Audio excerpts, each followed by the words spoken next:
स्वागत है आपका इंडिया टीवी में। मैं हूं आपके साथ विवेक शांडिल्य। आज राहुल गांधी से वो सवाल पूछ लिया गया जो वो सुनना नहीं चाहते थे। सवाल गौतम अडानी पर था। शुरुआत में राहुल थोड़े सकपका गए, फिर जयराम रमेश खड़े हुए और सवाल पूछने वाले को टॉपिक चेंज करने को कह दिया गया। जिन अडानी और अंबानी के नाम पर राहुल पिछले 5 साल से नरेंद्र मोदी को घेरने वाली स्क्रिप्ट पर काम कर रहे हैं, 24 घंटे में उस स्क्रिप्ट की धज्जियां उड़ गई।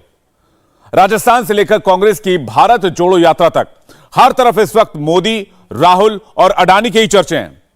उधर गौतम अडानी राजस्थान पहुंचे, गहलोत से मिले, इधर राहुल के कैंप में पैनिक मच गया। जो राहुल हर रोज उठते बैठते अडानी का नाम लेकर मोदी सरकार पर हमला करते हैं, अचानक उनके लिए एक बैकअप प्लान तैयार किया जाता है। अडानी पर राहुल क्या लाइन लेंगे, क्या बोलेंगे, पहले तो यह तय होता है और फिर उसे सोशल मीडिया पर फैला दिया जाता है। तो क्या अब राहुल गांधी को अडानी अच्छे लगने लगे हैं या फिर खेल कुछ और ही है? अडानी पर राहुल ने कब क्या लिखा, क्या कहा, हमने आज इसकी पूरी टाइमलाइन खंगाल डाली। इस रिपोर्ट में राहुल की अडानी वाली हेट मोदी स्क्रिप्ट की पूरी हिस्ट्री लिखी हुई है, देखिए। ये भारत जोड़ो यात्रा से जुड़ा हुआ नहीं है। सॉरी, मुझे अफसोस है, मुझे आपको काटना पड़ेगा। भारत जोड़ो यात्रा पर सवाल, भारत जोड़ो यात्रा पर सवाल। But Jairam, see, he's asking a question about Rajasthan, second richest person in India. He's asked that question. Adani का नाम सुनते ही राहुल गांधी के कैंप में पैनिक क्यों बच गया? कल तक राहुल हम दो हमारे दो का नारा लगाते थे, आज राहुल का डायलॉग क्यों बदल गया? भारत जोड़ो यात्रा पर सवाल, भारत जोड़ो यात्रा पर सवाल। But Jairam, see, he's asking a question about Rajasthan, second richest person in India. He's asked that question. Sharing the stage with your CM. Yes. Now I'll give you the answer to that question because it's a important question. Hindi में। ये वही राहुल हैं जो मोदी का विरोध करने के लिए दिन रात अडानी अंबानी वाली स्क्रिप्ट लिखा करते हैं। राहुल गांधी को उन्हीं की टाइमलाइन पढ़वाते हैं जरा। राहुल ने लिखा था ना, मोदी ने देश को गरीब कर दिया, अडानी को अमीर बना दिया। न जाने राहुल ने अपनी टाइमलाइन पर और क्या क्या लिखा, मन ही मन में क्या क्या सोचा। राहुल ने नारा बदला, मोदी को घेरने के लिए मित्रों वाला डायलॉग सेट कर दिया। राहुल की हेट मोदी वाली टाइमलाइन पर जाएंगे तो अडानी अंबानी के बहाने मोदी को गाली देने वाली पूरी डिक्शनरी आपको मिल जाएगी। याद है ना राहुल जी, आप ही ने लिखा था मोदी ने अपने मित्रों को फ्री फंड में देश बेच डाला, मित्रों का कर्ज माफ किया, देश को कंगाल किया, मित्रों को दौलतवीर बनाया, देश को फकीर बनाया। ये सब राहुल गांधी के ही लिखित डायलॉग हैं। गूगल पर जाइए, राहुल गांधी ऑन अडानी टाइप कीजिए, राहुल गांधी ऑन अंबानी टाइप कीजिए। मोदी सरकार सिर्फ मित्रों से साथ को लेकर मित्र मोनोपोली की बात और मोदी सरकार पूंजीपतियों के साथ जैसे राहुल के सारे नए और पुराने ट्वीट्स आपको मिल जाएंगे। आज एक बार फिर देश में अडानी ही हेडलाइन में है, अंबानी के ही चर्चे हैं और वजह कांग्रेस है। फर्क यह है कि इस बार राहुल फंस गए हैं, जवाब देना मुश्किल हो गया है क्योंकि अब उनसे डायरेक्ट अडानी को लेकर सवाल पूछे जा रहे हैं। और वजह है राजस्थान के मुख्यमंत्री अशोक गहलोत और गौतम अडानी की ये तस्वीर। इन्वेस्ट राजस्थान समिट हुआ, एक ही ई रिक्शा में दोनों दिखे। फ्रंट सीट पर गहलोत थे, बैक सीट पर अडानी। रिक्शे से नीचे उतरे तो गहलोत और अडानी दोनों लॉबी में साथ बैठे। मुलाकात हुई, राजस्थान के भविष्य पर बात भी हुई। इसके बाद दोनों ने मंच भी साझा किया। अडानी बोलते रहे, गहलोत चुपचाप सुनते रहे। मंच पर दोनों ने एक दूसरे का अभिवादन भी किया। यह था एक बिजनेस लीडर और एक सूबे के मुख्यमंत्री के बीच का शिष्टाचार। उसी मंच से राजस्थान के सीएम अशोक गहलोत ने खुलकर गुजरात की तारीफ की।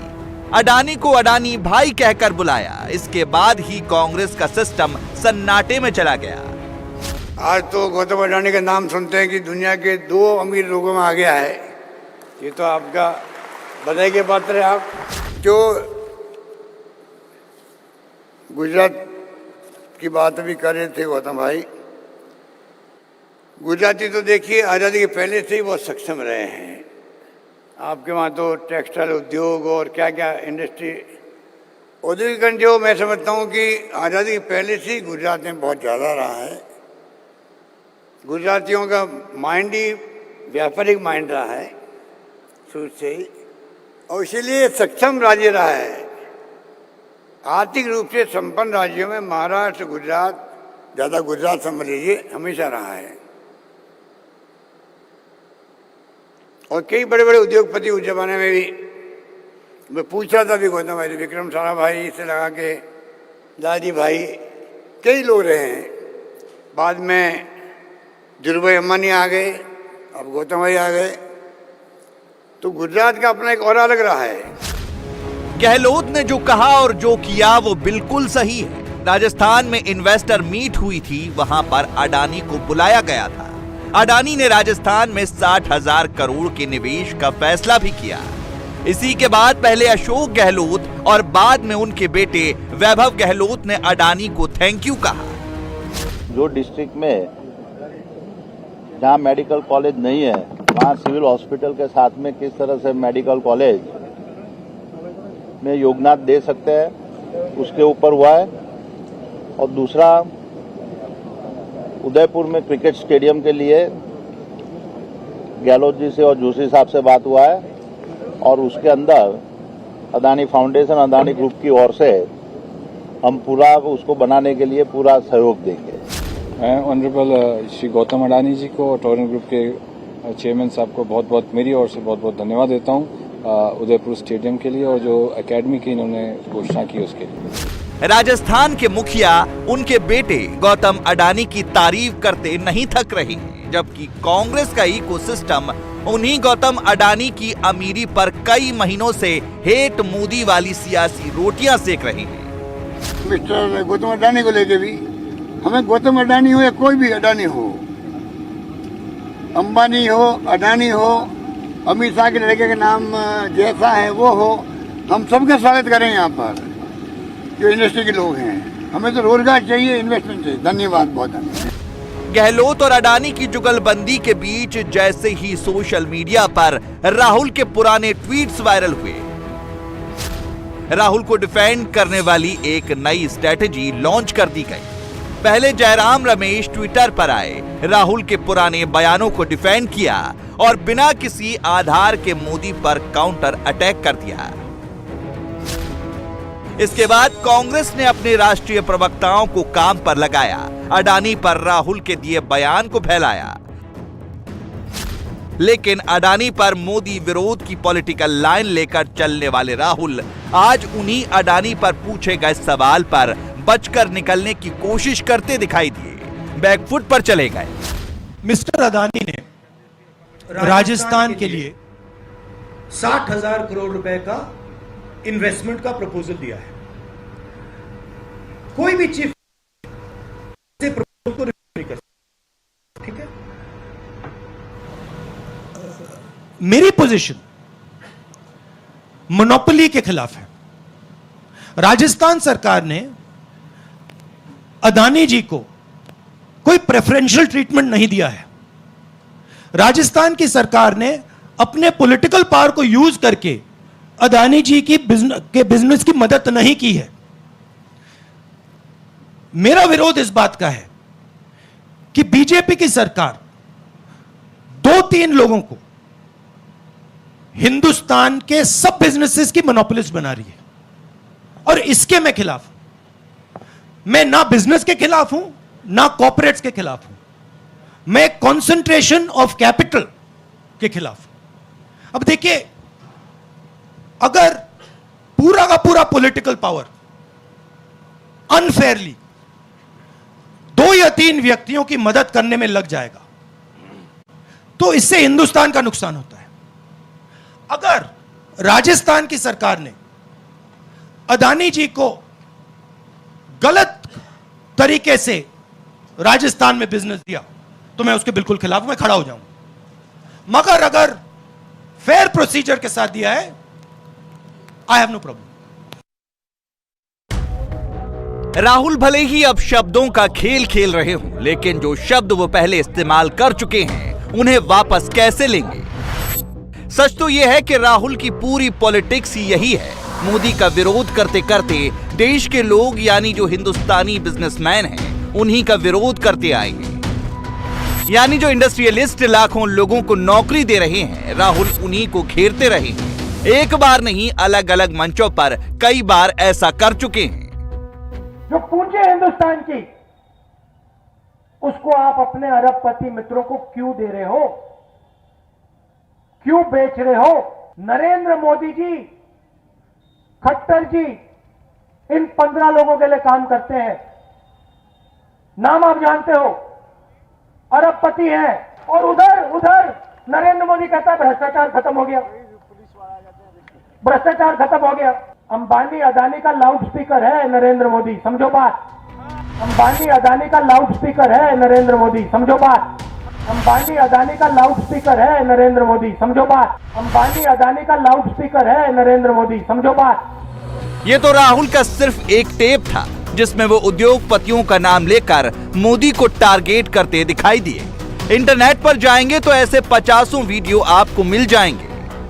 विडंबना यह है कि कई बार एंटी मोदी कैंपेन चलाते वक्त राहुल की भाषा का स्तर इतना गिर जाता है कि जवाब देना मुश्किल हो जाता है। राहुल पिछले 1.5-2 साल से जिस लैंग्वेज का इस्तेमाल करते आए हैं, अब चाहकर भी वो उसे पलट नहीं सकते।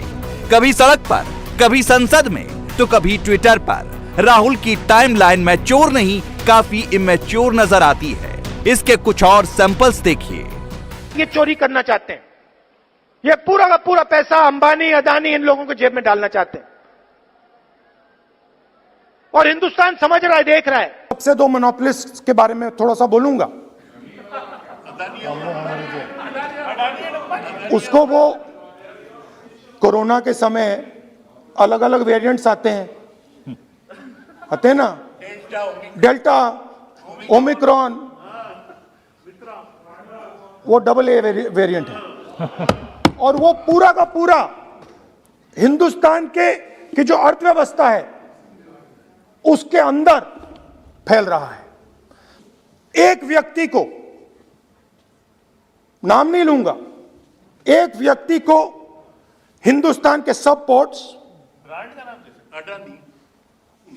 अडानी ब्रांड है वो, ब्रांड, हिंदुस्तान के सब पोर्ट्स, हिंदुस्तान के सब airport, power, transmission, mining, green energy, gas distribution, edible oil, जो भी हिंदुस्तान में होता है उधर अदानी जी दिखाई देते हैं। और दूसरी side Ambani ji petrochemicals, telecom, retail, e commerce में मोनोपोलियां। तो पूरा का पूरा धन जो है चुने हुए लोगों के हाथ में जा रहा है। जहां भी देखो भैया 2 लोग दिखेंगे आपको, अदानी जी, अंबानी जी। उधर मोदी गवर्नमेंट अदानी और अंबानी को फेवर करता है, ऐसे पब्लिक मीटिंग में कहकर निकल गए। अगले दिन गहलोत जी एग्री कर रहे हैं अंबानी साहब के साथ, अदानी साहब के साथ। तो उनके अपने ही चीफ मिनिस्टर अंबानी अदानी को फेवर करते हुए इतने काम कर रहे हैं। मोदी को घेरने के चक्कर में राहुल बिजनेस लीडर्स को भला बुरा कह देते हैं, लेकिन ट्विटर पर लिखने और कैमरे पर बोलने से पहले ये नहीं सोचते कि बाद में वही बिजनेस लीडर्स अलग अलग राज्यों के लिए इन्वेस्टमेंट लेकर आते हैं। राजस्थान इसका लेटेस्ट एग्जाम्पल है। गहलोत और अडानी की ट्रेंड होती तस्वीरें देखकर राहुल अपना बैकअप प्लान नहीं रेडी कर पा रहे। वैसे राहुल इस लिस्ट में अकेले नेता नहीं है, एक एग्जाम्पल बंगाल का भी है। टीएमसी के ज्यादातर बड़े नेता आए दिन देश के उद्योगपतियों का नाम लेकर मोदी पर हमला करते रहते हैं। इनमें महुआ मोइत्रा से लेकर टीएमसी के कई बड़े नेताओं के नाम शामिल हैं। लेकिन फिर जब इन्वेस्टमेंट की बात आती है तो बंगाल की सरकार को भी उन्हीं का दरवाजा खटखटाना पड़ता है जिनके नाम का जिक्र करके विरोधी मोदी पर हमलावर रहते हैं। तभी तो Mamata Banerjee Bengal global business summit के दौरान न सिर्फ गौतम अडानी के साथ मंच साझा करती हैं, बल्कि उनकी तारीफ करते नहीं थकती। केम छो भी बोलती हैं और थैंक यू भी करती हैं। So thank you, thank you, thank you. I want to give a big clap for all my industrial friends and the captain of industries. Thank you so much, thank you so much, thank you so much. At the end, Joy Hind, Vande Mataram, Joy Bangla. Thank you so much.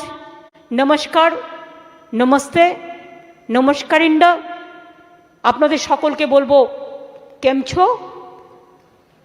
আপনাদের সকলকে বলবো ভনাক্কম, নমস্কারম, সত শ্রী अकाल जी, सलाम अलैकुम and everything what not.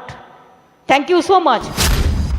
एक vibrant democracy में जितने अहम प्लेयर्स आम नागरिक होते हैं, नेशन बिल्डिंग में उतना ही बड़ा रोल देश के उद्योगपति भी निभाते हैं। राहुल इस बात को नहीं समझते, बस अनर्गल आरोप लगाकर निकल जाते हैं, जबकि मोदी देश के उद्योगपतियों की ताकत समझते हैं। तभी तो सदन में सबके सामने ये कहने से नहीं चूकते कि जो देश को बनाने का काम करते हैं, विपक्ष के नेता उनके लिए अपशब्दों का इस्तेमाल क्यों करते हैं। मैं कांग्रेस के साथियों को याद दिलाना चाहता हूं कि देश के लिए पब्लिक सेक्टर जरूरी है तो प्राइवेट सेक्टर का भी भागीदारी उतनी ही आवश्यक है। यहां तक कि हमारी फार्मा इंडस्ट्री, हमारे वैक्सीन निर्माता, क्या ये सारे सरकारी हैं क्या? आज मानवता के काम अगर भारत आ रहा है तो हमारे इस प्राइवेट सेक्टर का भी बहुत बड़ा रोल है, प्राइवेट एंटरप्राइज का रोल है।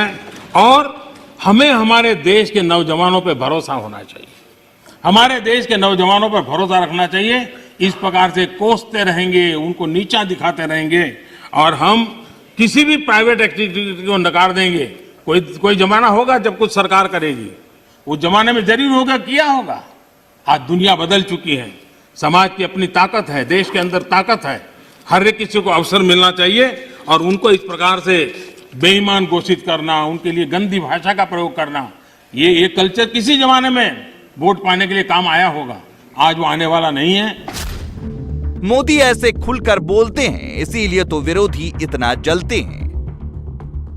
एजेंडा बिल्कुल क्लियर है, गांधी को आंधी बताओ, राहुल को देश का अगला जननायक बताओ, मोदी के नाम पर लोगों को डराओ और राहुल के नाम पर सियासी मुनाफा कमाओ। अयोध्या की राम जन्मभूमि, मथुरा के कृष्ण जन्मभूमि, काशी के विश्वनाथ मंदिर और मध्य प्रदेश में भोजशाला विवाद, इन सभी मुकदमों में एक नाम बार बार आ रहा है, कार्बन डेटिंग। विज्ञान की एक ऐसी प्रणाली जो उम्र का प्रमाण पत्र देती है। अगर किसी चीज में कार्बन है तो उसकी मात्रा की जांच करके वैज्ञानिक उसका जन्म प्रमाण पत्र दे देते हैं। कार्बन जितना कम मिलता है, उम्र उतनी ज्यादा होती जाती है। यूं तो भगवान के अस्तित्व को सबसे ज्यादा चुनौती विज्ञान से मिलती है, लेकिन आज हम आपको कार्बन डेटिंग के जरिए विज्ञान और भगवान का रिश्ता बताएंगे।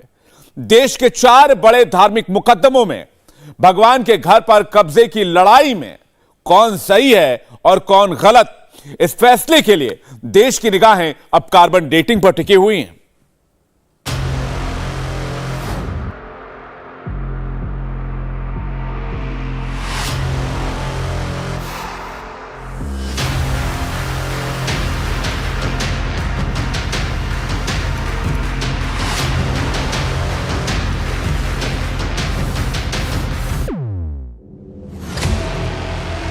बाबरी मस्जिद नहीं, राम मंदिर है कार्बन डेटिंग का सबूत।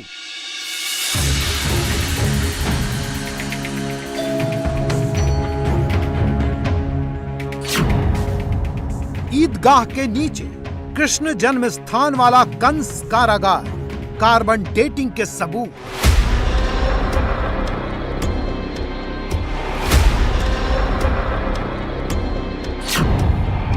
ज्ञान वापी में शिवलिंग या फव्वारा, कार्बन डेटिंग से फैसला।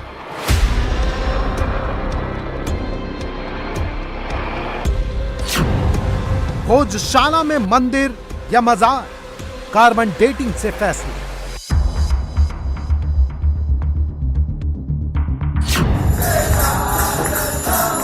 भगवान के मुकदमे में विज्ञान की ये गवाही कोर्ट माने तो बहुत निर्णायक साबित हो सकती है, लेकिन जो विज्ञान भगवान के अस्तित्व को नकारता है, आखिर वो उनकी मदद कैसे कर रहा है? इसे समझने के लिए हमें जानना पड़ेगा कि कार्बन डेटिंग क्या है, कार्बन डेटिंग कैसे होती है, कार्बन डेटिंग किसकी होती है, कार्बन डेटिंग कहां होती है, कहां नहीं होती, मंदिर मस्जिद विवाद में कार्बन डेटिंग पर जोर क्यों है?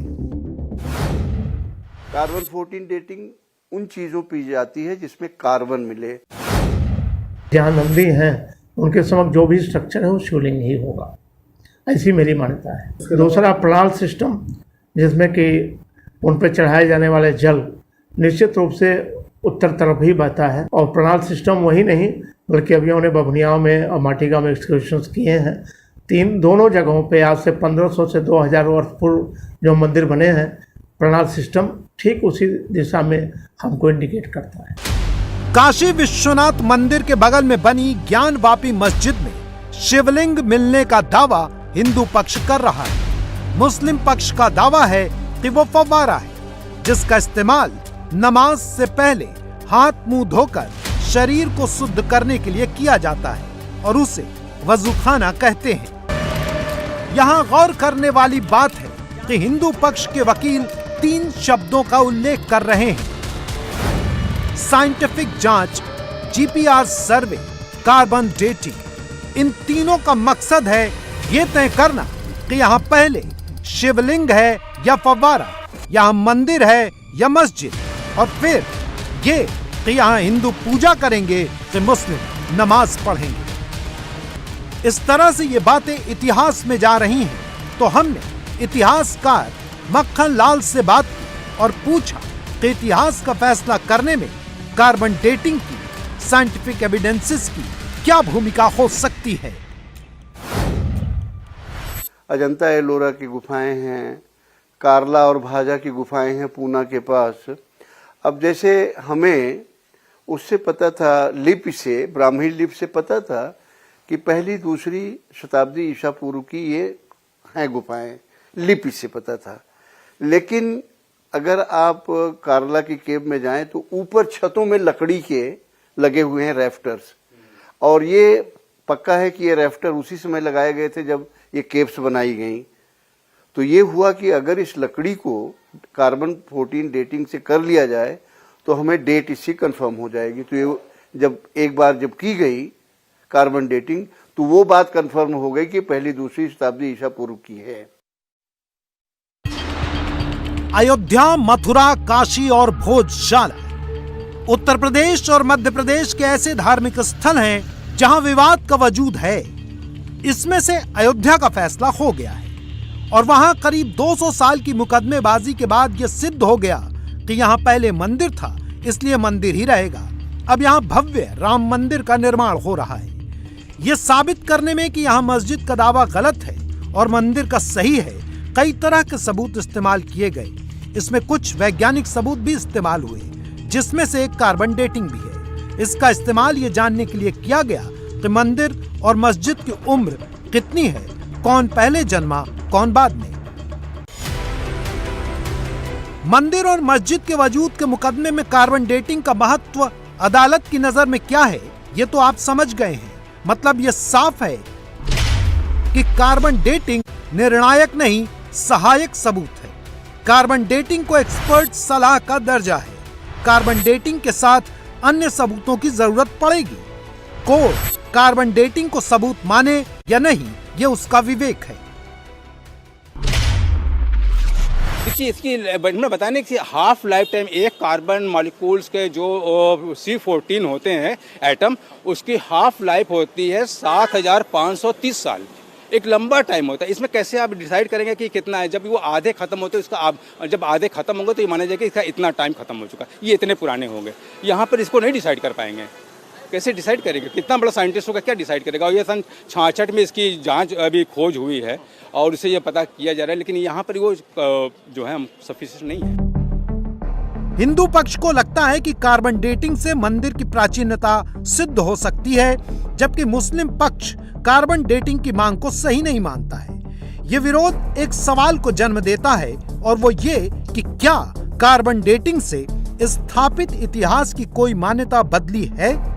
क्या कभी ऐसा हुआ है कि कार्बन डेटिंग के नतीजों को पूरे देश और दुनिया ने बिना विवाद के स्वीकार कर लिया है? हमने इस सवाल का जवाब दिल्ली और बनारस विश्वविद्यालय के इतिहास और आर्कियोलॉजी विद्वानों से लिया। हड़प्पन सिविलाइजेशन के बारे में एक अनुमान था कि ये लगभग 30-3200 साल यानी 30-3200 बीसी यानी 3200 बीसी से लेके 2500 बीसी के आसपास रही होगी। लेकिन जब एक बार कार्बन डेटिंग आनी शुरू हुई और थोड़ा बहुत और रिसर्च हुई तो ये पता चला कि इस हड़प्पन सिविलाइजेशन का काल बहुत लंबा था, 7000 बीसी से लेके लगभग 1500 बीसी तक। यानी एक सभ्यता जो 500-600 साल तक मानी जाती थी कि रही होगी, वो पता चला कि 7000 से लेके 1500 बीसी तक यानी लगभग 5500 साल तक जीवित रही।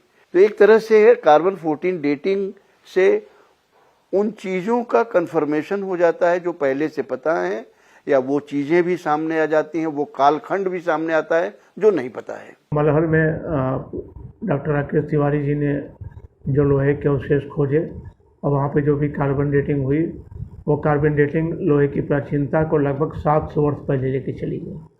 ठीक उसी तरह से नॉर्दर्न ब्लैक पॉलिशवेयर जो इस मध्य गंगा घाटी की सबसे प्रमुख पात्र परंपरा है, उसकी डेटिंग भी कार्बन डेटिंग के आधार पे लगभग 500 वर्ष पहले चली गई। तो ये दो बहुत महत्वपूर्ण जिसको कहते हैं कि जांच की गई है और जांच के बाद तिथि को निर्धारित किया गया है। इसका सीधा मतलब यह है कि कार्बन डेटिंग से इतिहास का निर्धारण तो होता है, उम्र का पता भी चलता है, तो भी अदालत इसे सहायक सबूत क्यों मानती है, इसे निर्णायक सबूत क्यों नहीं मानती? इस सवाल का जवाब जानने के लिए हमें कार्बन डेटिंग के मूलभूत सिद्धांत को समझना होगा। कार्बन डेटिंग पेड़, जानवर, कीड़े मकोड़े, आदमी आदि पर की जा सकती है। कार्बन डेटिंग उन्हीं की संभव है जो जिंदा हैं, सांस लेते हैं, जिनके भीतर कार्बन होता है। ये लगभग 50,000 तक पुरानी चीजों में ही संभव है। मृत्यु के बाद किसी भी चीज में जितना कम कार्बन मिलता है उसकी उम्र उतनी ही ज्यादा होती है। कोई पेड़ मर गया तो उसमें रेडियो कार्बन का लेवल लगातार कम होता जाएगा, और किस रेट से कम होगा ये हम जानते हैं। हर 5730 साल में उसका रेडियो कार्बन का लेवल घटकर आधा हो जाएगा। बहुत सरल रूप में अगर इसको समझें तो आज अगर हमें कोई लकड़ी मिलती है और उसमें रेडियो कार्बन का जो स्तर है वो उसका जो स्तर होना चाहिए था, जैसा कि आज के वातावरण में है, उसके स्तर से आधा है, तो हम ये कह सकते हैं कि ये पेड़ 5730 साल पहले मरा या कटा, और इतनी अवधि में उसमें जो रेडियो कार्बन का लेवल था वो घट के आधा हो गया। अगर 5300 साल और बीत जाते तो ये 1/4 हो जाता, 5730 साल और बीत जाते तो ये 1/8 हो जाता। तो ये हमें एक हैंडल देता है ये पता लगाने के लिए किसी लकड़ी की उम्र क्या है। लकड़ी का मैंने आपको उदाहरण दिया, ये चारकोल भी हो सकता था। कार्बन डेटिंग के विज्ञान को एक ग्राफ के जरिए समझे तो होता यूं है कि एक ग्राफ है जो 0 से 50,000 साल के बीच के कालखंड को दिखाता है। इसकी हाफ लाइफ होती है 5730 साल, और एक कार्बन साइकिल में इसके बाद करीब 10 हाफ लाइफ होती हैं, जिसके बाद कार्बन आइसोटॉप्स खत्म हो जाते हैं। मतलब जहां भी कार्बन मौजूद है वहां पर मृत्यु के बाद वो घटने लगता है, और जितना कम होता है उतनी ज्यादा आयु बढ़ने लगती है।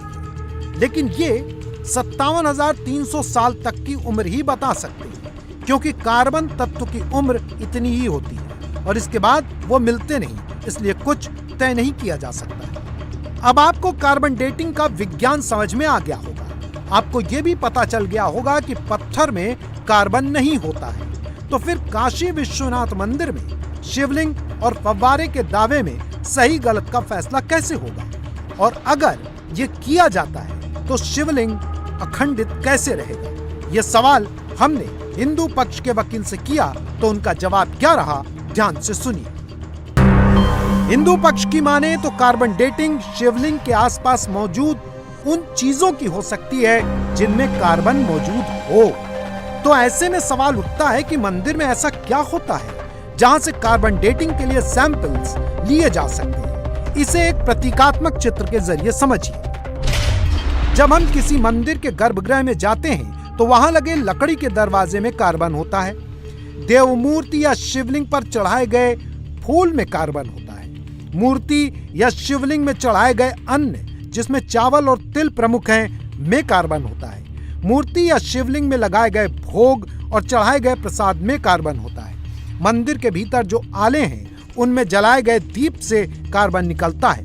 वहां मौजूद मिट्टी के बर्तनों में भी कार्बन होता है। जबकि ये सच है कि शिवलिंग में कार्बन नहीं होता है। तो फिर शिवलिंग कितना पुराना है ये कैसे साबित हो सकता है? इस सवाल का जवाब देश के इतिहासकारों के पास बहुत सीधा और साफ है और साइंटिफिकली प्रूव्ड भी।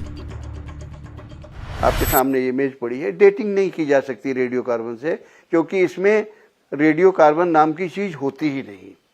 इनकी डेटिंग की जाती है, जो पत्थर है जीवाश्म है, इनकी डेटिंग भी की जाती है। Uranium, thorium, potassium, argon dating method है जो बिलियंस में जाती है, मिलियंस में जाती हैं कि ये 10,000 करोड़ साल पहले थी, 20,000 करोड़ साल पहले थी या 50 करोड़ साल पहले थी। तो वो डेटिंग का तरीका बिल्कुल अलग है। पत्थर की डेटिंग रेडियो कार्बन से नहीं होती। ये मार्बल जो टेबल टॉप है ये बनी तो है 10 साल पहले, ठीक है ना, और ये पत्थर कम से कम 50 करोड़ साल पुराना है। अब लकड़ी को अगर आप डेट करेंगे तो पता चला कि 100 साल पुरानी है। तो चीज एक ही है, लेकिन एक 100 साल पुरानी है, दूसरी 20 करोड़ साल पुरानी है। तो इस चीजों को समझना पड़ता है ना। राम मंदिर निर्माण में जमीन की मिल्कियत विवाद में यह बात साबित करने के लिए कि जमीन पर हिंदू का हक है या मुसलमान का, जमीन के पुरातात्विक सर्वेक्षण की मदद ली गई थी, जिसमें जमीन के नीचे क्या है ये समझने की कोशिश की गई। जमीन में छिपा इतिहास हमें बताता है कि क्रमशः नीचे जाते क्रम में हमसे पहले क्या क्या था ये पता चलता है। खुदाई में जमीन के नीचे अगर कोई दीवार मिलती है तो उसकी शैली से उसके वक्त और निर्माता संस्कृति का पता चलता है, क्योंकि हर वक्त की अपनी निर्माण शैली होती है। इस्तेमाल की गई ईंटों का प्रकार भी वक्त की गवाही देता है। वहां अगर बर्तन मिलते हैं तो उनसे भी पता चलता है कि ये चीजें कितने लंबे समय से यहाँ मौजूद हैं, क्योंकि हर सभ्यता और कालखंड में बर्तनों के निर्माण की शैली अलग है। इसके अलावा किसी मंदिर में शिवलिंग की सच्चाई की गवाही नंदी भी देते हैं, क्योंकि धार्मिक मान्यता के मुताबिक वो हमेशा शिवलिंग की ओर ही देखते हैं। शिवलिंग से पानी निकलने का रास्ता हमेशा उत्तर की ओर ही होता है। शिवलिंग का uranium, thorium, potassium, argon method test हो सकता है, जिससे उनकी उम्र तय हो जाएगी। अगर वो मंदिर जिस कालखंड के होंगे उसमें ईंटों का प्रयोग भी उसी कालखंड का हुआ होगा। हमारे यहाँ काशी विश्वविद्यालय में ईंटों पर एक शोध कार्य हुआ है। इसमें प्रत्येक कालखंड के ईंटों के माप अलग अलग होते हैं। उन ईंटों के आधार पर भी हम उस स्मारक या बिल्डिंग के समय को निर्धारित कर सकते हैं। जैसे मिट्टी की पात्र परंपरा होगी, वहाँ पे उस पात्र परंपरा के आधार पर डेटिंग कर सकते हैं। वहाँ पे उपयोग किए जाने वाले अन्न के दाने होंगे, जिसमें कि चावल के दाने प्रमुखता से उपयोग में लाए जाते हैं। तिल के दाने होंगे जिनका कि आहुति में हम प्रयोग करते हैं। हिंदू परंपरा में ये सब चीज़ें निश्चित रूप से की होती ही नहीं हैं, इसलिए उनके आधार पर हम कार्बन डेटिंग भी कर सकते हैं और तिथि भी निर्धारित कर सकते हैं। जो भी अगर शिवलिंग स्थापित होगा तो निश्चित रूप से वो धरातल से नीचे होगा ही। और अभी हमने बबुनियाओं में बहुत सारे ऐसे अर्धनिर्मित शिवलिंग देखे हैं जिनमें कि पत्थर में 1/3 पर शिवलिंग बना है और 2/3 जमीन में लगाने के लिए या गाड़ने के लिए बनाया जाता था। नंदी हैं, उनके समक्ष जो भी स्ट्रक्चर है वो शिवलिंग ही होगा, ऐसी मेरी मान्यता है। दूसरा प्रणाल सिस्टम, जिसमें कि उन पर चढ़ाए जाने वाले जल निश्चित रूप से उत्तर तरफ ही बहता है। और प्रणाल सिस्टम वही नहीं बल्कि अभी हमने बभनियाओं में और माटीगांव में एक्सकर्शंस किए हैं। दोनों जगहों पे आज से 1500 से 2000 वर्ष पूर्व जो मंदिर बने हैं प्रणाल सिस्टम ठीक उसी दिशा में हमको इंडिकेट करता है। इसका मतलब यह है कि काशी विश्वनाथ में शिवलिंग और फव्वारे के विवाद का निपटारा करने में शिवलिंग के ऊपर बनी आकृति की जांच से उम्र का परीक्षण, फव्वारे के पानी के सिस्टम की जांच से फव्वारे के दावे का परीक्षण, शिवलिंग के नीचे 2/3 पत्थर से शिवलिंग के दावे की सच्चाई का परीक्षण होगा। वो जो उसके चारों तरफ दूसरी संरचनाएं हैं उनका केमिकल कंपोजिशन एक जैसा है, रासायनिक संरचना एक जैसी है, तो थोड़ी सी संभावना है कि वो एक साथ एक ही तरह के मटेरियल से बनाए गए हों।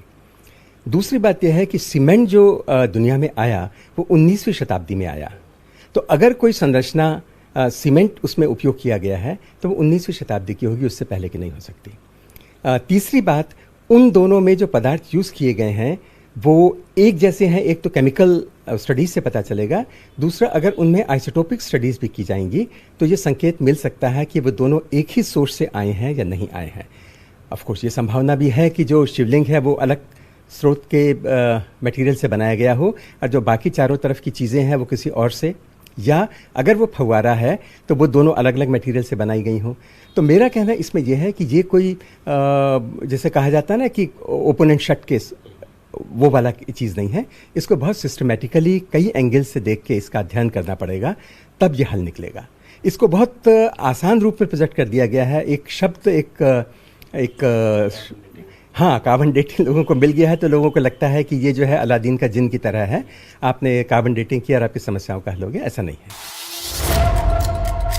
मथुरा में कृष्ण जन्मभूमि में दावा है कि ईदगाह के नीचे कंस की वो जेल है जहां कृष्ण का जन्म हुआ था। वहां भी पुरातात्विक जांच और खुदाई के जरिए सहायक सबूत खोजने की प्रार्थना अदालत से की गई है। चूंकि ये काम सरकार के आदेश पर ही संभव होते हैं, इसलिए केस के पक्षकार अदालत से सरकार के लिए आदेश लेने का मुकदमा कायम करते हैं, लेकिन पुरातात्विक जांच और उनके निष्कर्ष इतने आसान भी नहीं हैं।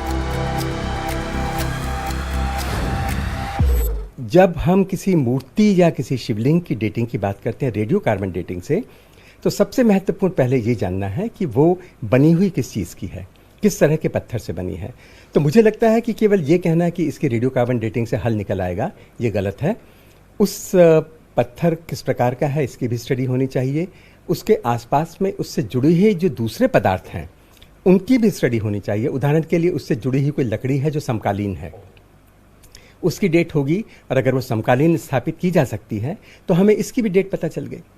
तो ये इतनी सीधी साधी प्रक्रिया नहीं है जितना लोग कहते हैं कि आप रेडियो कार्बन डेटिंग कीजिए और हम जो है शिवलिंग के बनने की डेट निकाल देंगे। ऐसा नहीं है। मध्य प्रदेश के भोजशाला विवाद में भी कार्बन डेटिंग से मदद लेने की बात कही गई, लेकिन यहाँ यह समझ लेना है कि केवल कार्बन डेटिंग पर्याप्त नहीं है, उसके साथ प्रमाण भी जुटाने होंगे जो साबित करें कि यहाँ मंदिर का दावा सही है या मस्जिद का। राजस्थान के जोधपुर में आज सीरियल ब्लास्ट हुआ है। जोधपुर के एक रिहायशी इलाके में गैस सिलेंडर रिफिल करने वाले के घर में यह ब्लास्ट हुआ। एक के बाद एक कई धमाके हुए। बताया जाता है कि इस दौरान पहले एक सिलेंडर फटा और उसके बाद एक कई सिलेंडर फटने लग गए। कुल 6 सिलेंडर तेज आवाज के साथ फट गए। ये धमाके के वक्त की तस्वीर है। इस हादसे में 4 लोगों की जान चली गई है, 16 लोग बुरी तरह से जख्मी हुए हैं। घायलों का अस्पताल में इलाज जारी है, लेकिन तस्वीरें दहलाने वाली हैं। इंडिया टीवी हर वक्त हर जगह डाउनलोड करने के लिए सर्च करें India TV news Google play store या ऐप स्टोर पर।